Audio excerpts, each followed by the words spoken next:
uma derrota nunca é fruto de um problema. Qual, na sua opinião, foram os fatores para essa derrota? Foi o pênalti logo no começo do jogo? Foi o pênalti nos acréscimos? Foi a expulsão em decorrência desse pênalti? Foi uma certa apatia da equipe no segundo tempo? E por que essa apatia, na sua opinião? Enfim, por que o Flamengo caiu hoje? Obrigado. Boa noite a todos.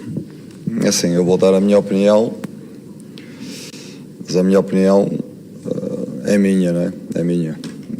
Nós preparamos para este adversário, estudamos o adversário, percebemos as características do adversário. Agora, o que nós não nos preparamos foi para uma arbitragem que, do meu ponto de vista, foi uma arbitragem não ajustada a este nível de competição. Uma arbitragem que para mim foi, desde o primeiro minuto, condicionante na amostragem dos amarelos, com uma falta de critério muito grande. Foi uma arbitragem provocatória, que enervou a equipa, e se não fosse a personalidade e o caráter destes jogadores, eu estou convencido que acabaríamos o jogo com 2 ou 3 expulsões, da forma como foi conduzido o jogo. Muitas paragens, uma permissividade com as paragens umas atrás das outras, mas não explica tudo. A primeira parte, que eu me recorde, chegaram 2 vezes no penalti à nossa baliza no início do jogo, e chegaram no penalti no final do primeiro tempo, chegaram e conseguiram mais um penalti. Portanto, a primeira parte, 11 contra 11, fomos muito mais equipa, muito mais propondo o jogo, e não conseguimos traduzir em golos aquilo que, pronto, e o jogo que fizemos. A segunda parte com a menos, essa apatia, para mim não é apatia, para mim é de facto, jogar com um jogador a menos não é fácil, é em desvantagem no marcador, portanto, para mim, na minha opinião, não teve a ver com a apatia da equipe. Thank you. Next question, gentleman in the middle, in grey. Olá, mister. Olá, mister. Boa noite. Bruno Vilafranca, do Coluna do Fla. Nós conversamos agora aqui com o técnico do Al Hilal, o Ramon Dias, e eu mesmo perguntei a ele o que ele poderia ter feito diferente. Ele falou, enfim, que a mudança no esquema tático do Al Hilal do último jogo para esse, do 4-3-3 para o 4-4-1-1, atrapalhou o Flamengo bastante, e que o Vieto, o autor do terceiro gol, foi quem flutuou nas costas dos volantes do Flamengo, que, segundo ele, não marcam tão bem, não pressionam tanto.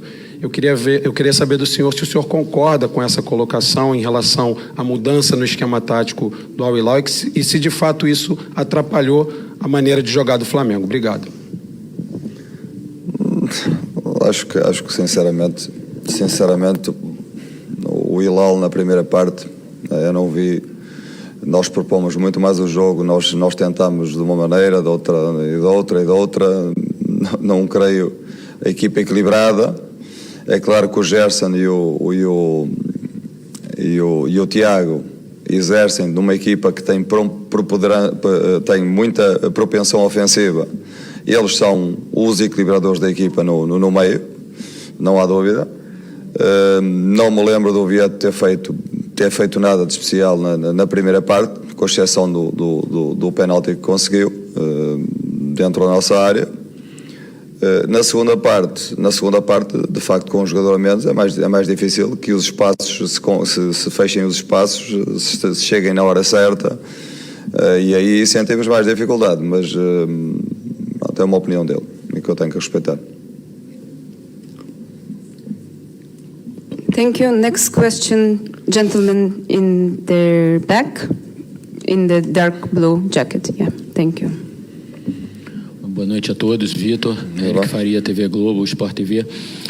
Vitor, desde que você assumiu, você sempre bateu na tecla assim, de maneira muito firme de que o tempo era muito curto, não se faz um trabalho para uma disputa de um campeonato tão importante em tão pouco tempo. Mas ainda assim, você e a sua equipe, talvez os jogadores, esperassem o Flamengo num nível melhor, principalmente nos jogos mais importantes da temporada, contra o Palmeiras e hoje? Era possível estar num estágio melhor, taticamente, fisicamente, tecnicamente, do que foi apresentado? Obrigado. Assim, eu acho que a equipa trabalhou bem, tem trabalhado bem.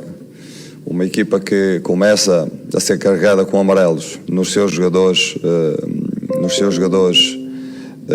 fundamentais, aqueles jogadores fundamentais, e que precisam de uma reação à perda de bola, uma reação forte à perda de bola, e depois não pode fazer faltas, isso condiciona muito o nosso jogo. Não penso a segunda parte é uma segunda parte, portanto o jogo de hoje é uma segunda parte em que a equipa com a menos, em desvantagem no marcador, tem que ir à procura do empate. Naturalmente desequilibra-se, naturalmente não tem possibilidade de ter tanta bola, não tem possibilidade de propor o jogo como seria, como eu o faria se tivéssemos 11 contra 11. Portanto, jogar 11 contra 10 ou jogar 10 contra 11 não é a mesma coisa que jogar 11 contra 11. Eu estou convencido que hoje 11 contra 11 que sairíamos daqui vencedores, não tenho muitas dúvidas em relação a isso. Agora, se formos as incidências do jogo, e eu não se pode explicar este jogo. Já fizemos alguns bons jogos, mas estamos num processo de evolução, que precisa de tempo e precisa para se tornar consistente. Thank you. Gentleman in the middle with the laptop. And after that we will take two last questions. Aqui, Vitor. Yeah. Você falou que não vai falar da arbitragem, mas eu vou insistir, porque você falou, foi muito enfático sobre como o seu time não estava preparado para a arbitragem que a gente viu. A gente está vendo atrás de você o patrocinador master sendo a Arábia Saudita, um time saudita. Eu queria saber o que você acha que condicionou a arbitragem para ser esse tipo de arbitragem que você criticou aqui na coletiva de imprensa. Muito obrigado. Eu também queria saber, sinceramente, também queria ter a resposta, não é? Basicamente queria ter a resposta. Agora o que eu posso é analisar os factos, e hoje, na minha opinião, volto a dizer, assistimos a uma arbitragem que não se ajustou ao nível de uma competição como o Mundial de Clubes. Uma meia final do Mundial de Clubes merece uma arbitragem de outro nível. Gentleman in the back. In the very, very back. Thank you. Boa noite, Vitor.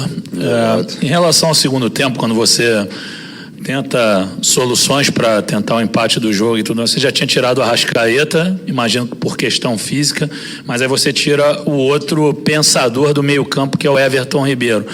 Você acha que você poderia ter feito outra opção em vez de tirar esses dois meias criativos? E o que é culpa do time e o que é culpa do treinador? Obrigado.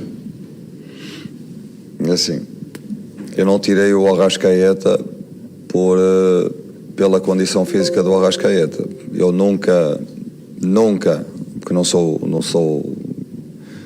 nunca tiraria o Arrascaeta 11 contra 11 ao intervalo. Isso está completamente fora de questão. Agora, a equipa sofre uma expulsão de um jogador, uma equipa que é uma equipa que, se vocês olharem para as características individuais dos jogadores que jogaram hoje, é uma equipa com uma propensão ofensiva muito grande. É uma equipa que tem momentos que se desequilibra defensivamente.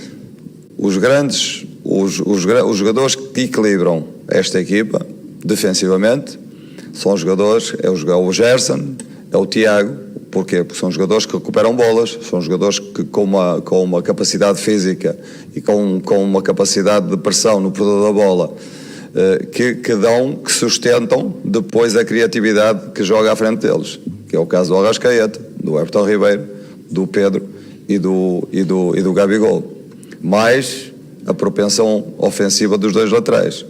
Portanto, ao intervalo, com um a menos e com o resultado, com a diferença de um golo, um treinador tem que tomar decisões. E as decisões são sempre discutíveis. Agora, aquilo que nunca o faria, tive que optar por deixar uma equipa em campo viva do ponto de vista competitivo, no sentido de estar equilibrada e a qualquer momento poder fazer um golo, ou então iria ao intervalo para o desequilíbrio total, só com o Tiago Maia no meio e com os outros sempre os outros com liberdade ofensiva, porque são jogadores de liberdade, que necessitam de liberdade ofensiva para ir, não são jogadores de equilíbrio, são jogadores com propensão ofensiva, e sujeitávamos a levar com mais um, mais dois, mais três, porque a equipa ia se desequilibrar de certeza absoluta. Portanto, foi à procura, não porque fosse minha vontade de tirar o Arrascaeta, porque eu gostaria muito, e eu entre os quatro tive que optar por um deles. Portanto, se eu tirasse o Gabigol, o que é que vocês me estariam a perguntar neste momento? Se tirasse o Pedro, o que é que me estariam a perguntar neste momento? Arrascaeta ou Everton Ribeiro? Para colocar um jogador que equilibrasse a equipa com um a menos, equilibrasse ou desse algum equilíbrio à equipa com um a menos, para a entrada do Eric. Ou um ou outro. Porquê que optei? Podia optar pelo Everton em vez de optar pelo Arrascaeta. Optei pelo Everton porque